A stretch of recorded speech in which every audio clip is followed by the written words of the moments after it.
የኔ ማር እንኳን በደህና መጥተሽ ሩታዬ። እንግሊዝኛ አድርጎብኝ ግራ አጋብቶኝ እኮ ነው። ከሰው ጋር መግባባት አልቻልኩም።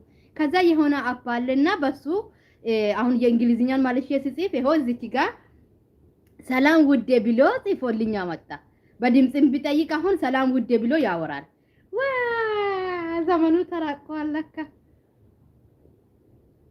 አይሰይ ሰላም ውዴ አለችኝ። እሺ ቀጥሎ ምን ጻፍሽልኝ? ድሬ ይለኛል። እስቲ እሱን መልሼ ልጻፍ ደግሞ። ሰላም ውዴ ያልሽው ገብቶኛል። ሰላም እሺ ቢዛ እንኳን በደህና መጣሽ የኔ ማር። እሺ ይሄንን ልጻፍና እስቲ ደግሞ ምን እንዳልሽ ሊወቀው።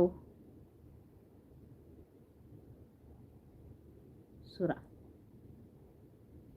እንዴት ነሽ ነው አልሽው?